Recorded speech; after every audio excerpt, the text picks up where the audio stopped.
Hi friends, நான் உங்கள் ஜிக்கி பேசுகிறேன். ஆ, ஜேகே உலக அன்பர்கள் அனைவரும் நலமாக இருப்பீர்கள் என்று நம்புகிறேன். ஆ, அது மற்றபடி எல்லா மக்களும் நலம் பெற்று நல்லபடியாக வாழ வேண்டும் என்று என்னுடைய தாழ்மையான ஆசை. ஆ, மற்றபடி நான் ஜென்ரலாக பொதுவாக ஒரு விஷயத்தை பற்றி பேச வந்திருக்கிறேன். என்னென்னா, இன்றைக்கி இருக்கிற நாட்டு நாட்டு நிலவரம், ஏலியன்ஸுங்கிறான், சுனாமிங்கிறான், அப்புறம் வெள்ளம், நெருப்பில் அழிய போகுது, இப்படி ஏதேதோ பாதி ஆராய்ச்சியும் பாதி கற்பனையும் கலந்து மக்களை மிரட்டி கொண்டிருக்கும் இந்த உலகம், இயற்கை சூழலும் அதுபோல் சில விஷயங்கள் உண்மையாகவே நடந்து கொண்டிருக்கிறதை நாம் பார்க்கிறோம். இந்த இந்த இந்த யுகத்தில் நாம் பார்த்து கொண்டிருக்கிறோம். இப்படிப்பட்ட இந்த நேரத்தில் நாம் இப்போ நான் என்னை மட்டுமே வச்சே பேசுகிறேன்.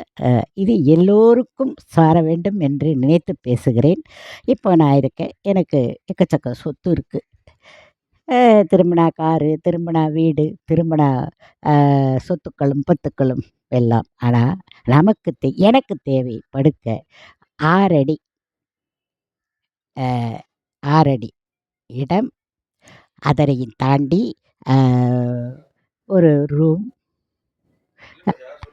அது அது இல்லாமல் வெளியே செல்வதற்கு, அதுக்காக அவ்வளோ டைட்டாக நம்ம இருக்க முடியாது. ஒரு வீடு என்று வைத்துக்கொள்வோம்.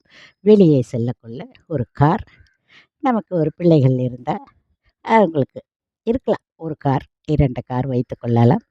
பிள்ளைகளுக்காக ஒரு 2 பிள்ளைகள் இருந்தால் எதிர்காலம் என்று ஒன்று இருக்கும் இல்லையா? அவர்களுக்காக ஒரு 2 வீடு வைத்துக்கொள்ளலாம். அவ்வளவுதான். அதை தாண்டி நான் வைத்திருக்கும் பணத்தை கடித்து கடித்தா தின்னப் போகிறேன்? இல்லை, அது முடியாது. நம்மால் செத்து விடுவோம் இல்லையா? ஆகையால் நீங்கள் எல்லாம் ஐ மீன் என்னையே எடுத்து நான் என்னையை வச்சு பேசிகிட்டு இருக்கேன். நான் என்ன செய்வது என்றால், மற்றவர்களுக்கு இல்லாமை வாடகை கொடுத்து கொண்டு இன்றைக்கி சென்னையில் எவ்வளவு பேர் கஷ்டப்படுகிறார்கள் தெரியுமா? இன்றெல்லாம் வாடகை 20,000 தாண்டி குறைந்த வாடகையில் எதுவுமே இல்லை. எவ்வளவு கஷ்டப்படுகிறார்கள் தெரியுமா?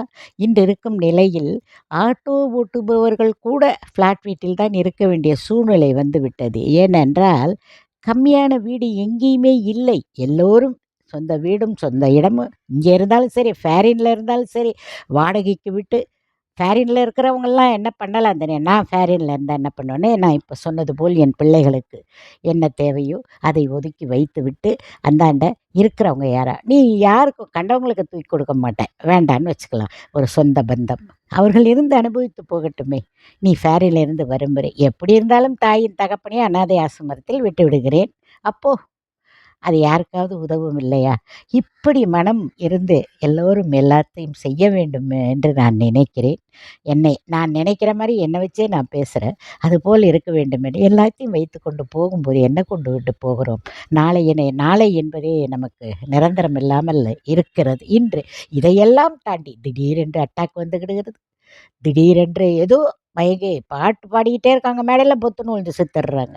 நடந்துக்கிட்டே இருக்காங்க, பொத்துன்னு விழுந்து செத்தே போயிடுறாங்க. இப்போ இது மாதிரியெல்லாம் இருக்கிற இந்த காலங்களில் எதையோ யாருக்கோ நம் தேவைகளை தாண்டி சொத்தை சேர்த்து வைத்து என்ன செய்ய போகிறோம் நாம், இல்லையா?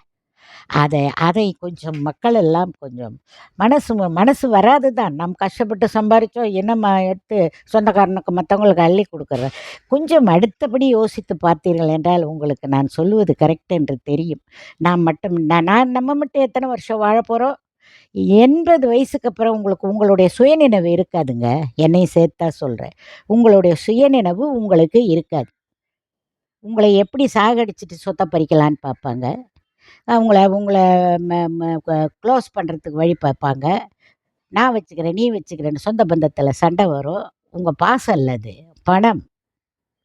அதனால் நீங்கள் உங்கள் நினைவு இருக்கும்போது 4 பேருக்கு தான தர்மம் உங்களுக்கு போக செய்யலாம், செய்ய வேண்டும் என்பது என்னுடைய தாழ்மையான ஆசை. அதற்காகத்தான் இன்று நான் வீடியோ போட்டிருக்கிறேன். நீங்கள் உங்களால் முடிந்தவரை யோசித்து பாருங்கள் முதலில், அப்புறம் பிறகு செய்யுங்கள். நன்றி, வணக்கம்.